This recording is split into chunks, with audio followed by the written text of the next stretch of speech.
El 27 de octubre de 1973 se produjo una explosión en la Facultad de Ingeniería al detonar una bomba que manipulaba a un estudiante que murió a raíz de esto. Al día siguiente, el Poder Ejecutivo dispuso la intervención de la Universidad de la República y el arresto de los miembros del Consejo Directivo. El 28 de noviembre fueron disueltos el Partido Comunista, el Partido Socialista y la Unión Popular. Y el 26 de marzo de 1974, la FEU y otros movimientos a los que el gobierno consideraba ilícitos por su ideología marxista.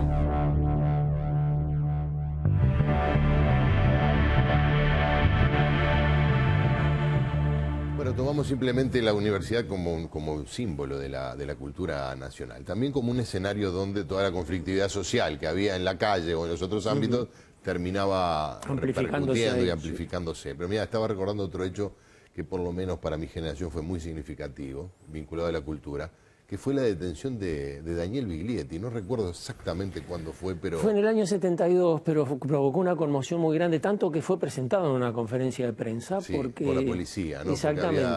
Se había corrido el rumor de que estaba siendo torturado, que sus manos se habían visto afectadas y que ya no podría tocar más la guitarra. Y hasta hubo una manifestación cerca de la jefatura de policía, allí, en fin, gente protestando por eso. Entonces se hizo una conferencia de prensa y apareció Biglietti en la conferencia de prensa donde denunció, digamos, su situación, que estaba detenido sin motivo, que no había sido notificado de los motivos por los cuales se producía la detención, tampoco se le había permitido consultar a un abogado, etcétera, las condiciones normales de cualquier detenido en aquel momento, con la excepción de que Biglietti decía no he sido maltratado y he sido tratado normalmente, salvo esta violencia que implica la detención, ahí está, la detención arbitraria.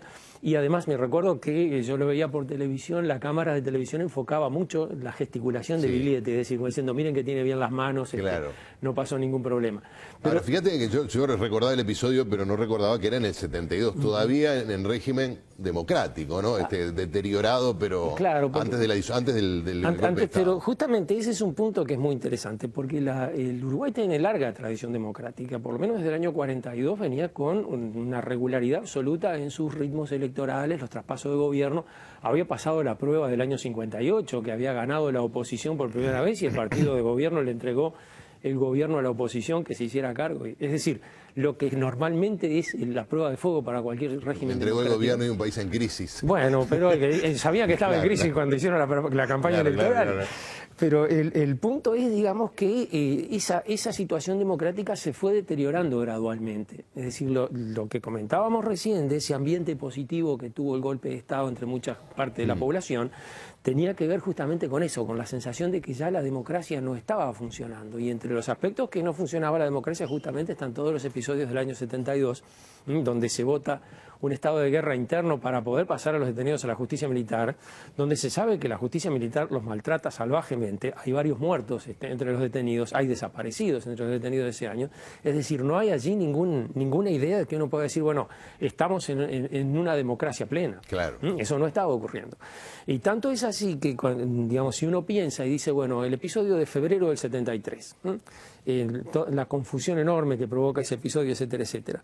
Bueno, ¿qué es lo que habría que hacer en ese momento crítico donde se está jugando la democracia? ¿Qué es lo que habría que hacer para salvar la democracia, para preservar la institucionalidad política? Y es interesante ver que cualquier solución que se propone en la época significa violar la Constitución.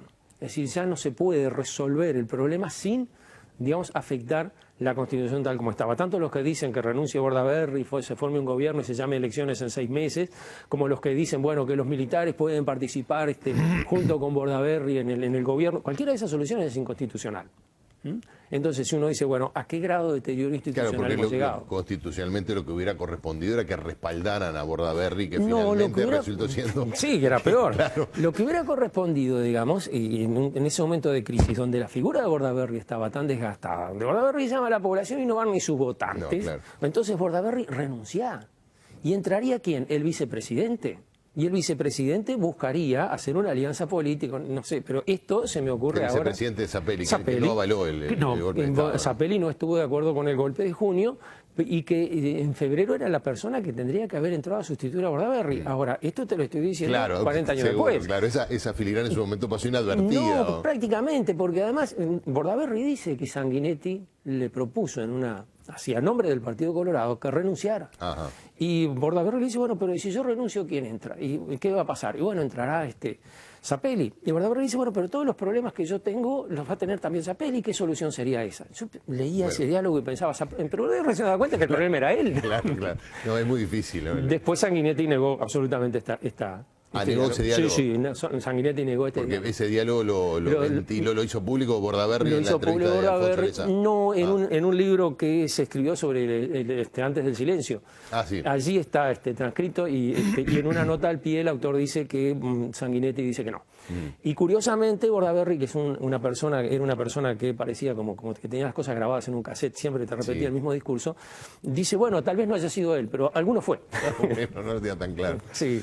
Pero porque en ese periodo la cultura siempre de alguna manera tiene una visión, transmite una visión política o puede ser vista desde una perspectiva política, pero fue un ámbito donde también se dilucidaban las cuestiones donde se discute la hegemonía, digamos, claro, diría Gramsci.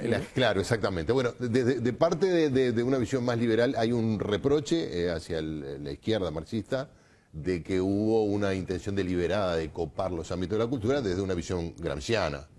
Y hay una visión contraria que dice, bueno, naturalmente eso se fue dando. Sí, yo te voy a decir que Gramsci no era tan leído acá como para hacer una operación. Es decir, fíjate que prácticamente no hay ediciones en español de Gramsci que hayan circulado por este país en los años 60, ni menos antes. Claro. Es decir, eso también es verlo eso como una operación gramsciana también es una construcción ex post facto. Ex post facto, sí.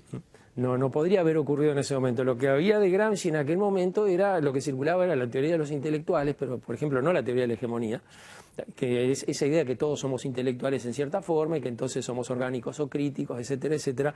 Digamos, esa especie de caricatura de Gramsci era lo que más o menos circulaba. Los cuadernos de la cárcel propiamente no tenían circulación. Pero tú decías que se disputaba la hegemonía en el ámbito de la cultura mucho más y mucho antes de que la izquierda fuera una fuerza política relevante. Sí, ¿no? Bueno, en ese ámbito, digamos, justamente es interesante porque cuando se forma el Frente Amplio y se forma el comité de actores con el Frente Amplio, están todos los actores. Claro.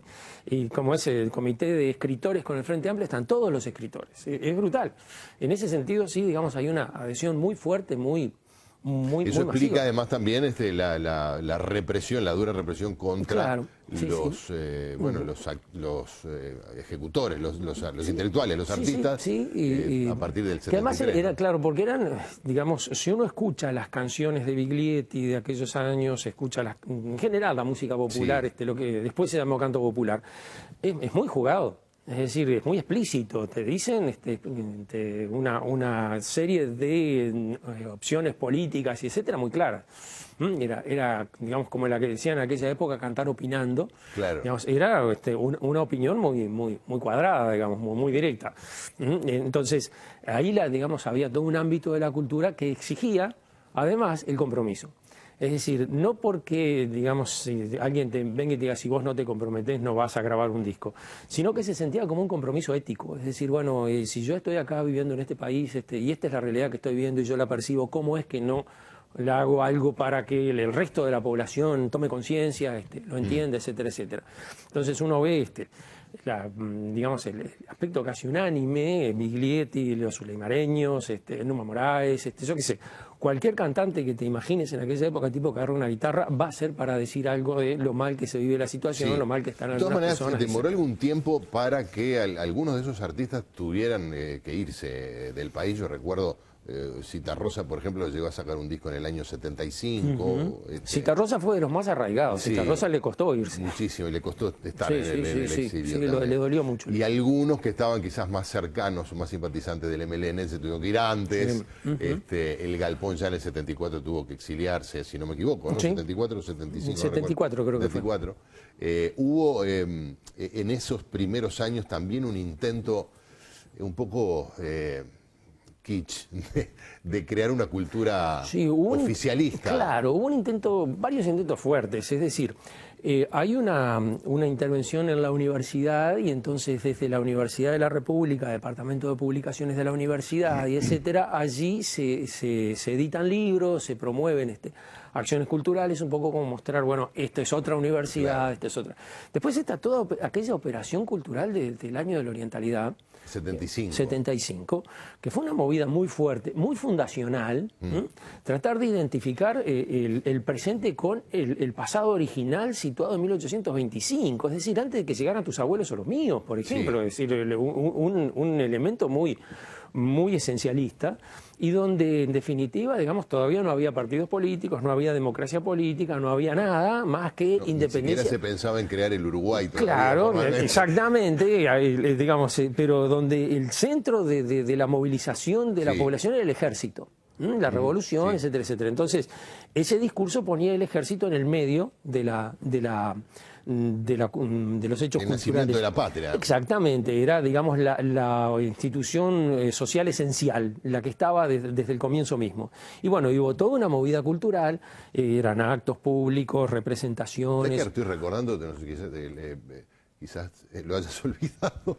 No, aquel festival de canciones a mi patria. Ojalá lo hubiera olvidado, claro, sí. Por eso, con el cual se pretendía generar un repertorio, un repertorio patriótico, gauchesco. Se hacía eso, se hacían varios festivales de música. Era curioso porque muchos hacían ritmos argentinos, por ejemplo. Sí, y además había muchísima representación de cantantes que también eran policías.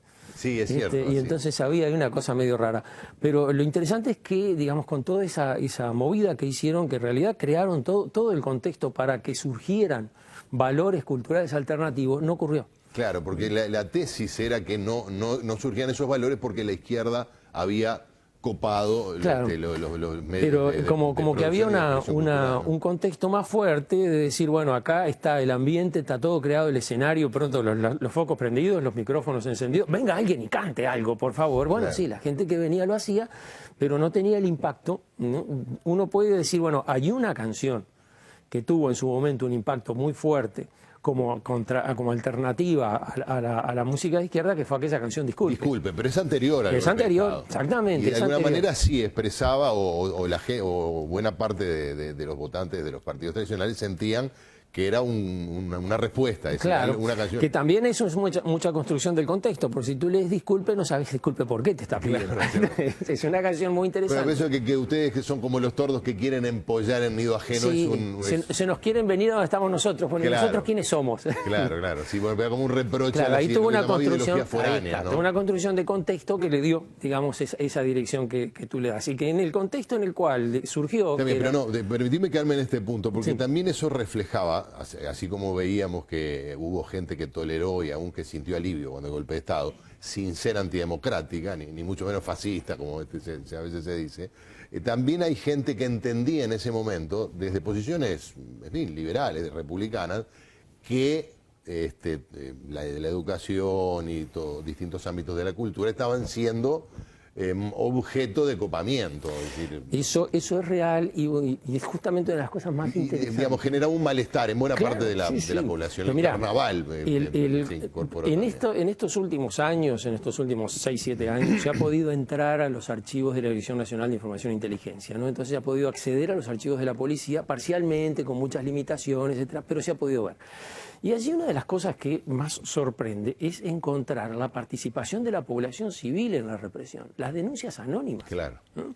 Gente que mandaba una denuncia diciendo que en el baño de la Facultad de Derecho había encontrado volantes del Partido Comunista. Eso está editado en el libro. Exactamente, uno de esos está puesto en el libro justamente porque podríamos haber hecho un libro especial con eso. Fue fantástico, es difícil de leer, digamos, pero te refleja eso justamente. Exactamente, es decir, nunca por la vía del testimonio vas a encontrar este tipo de pruebas, tipo de Lo que ocurre es que la literatura posterior a la dictadura ya de la restauración democrática, obviamente hizo lo que no se puede hacer durante la dictadura, que es denunciar, revelar la complicidad o la responsabilidad de los militares y sus personeros en las violaciones a los derechos humanos, etcétera.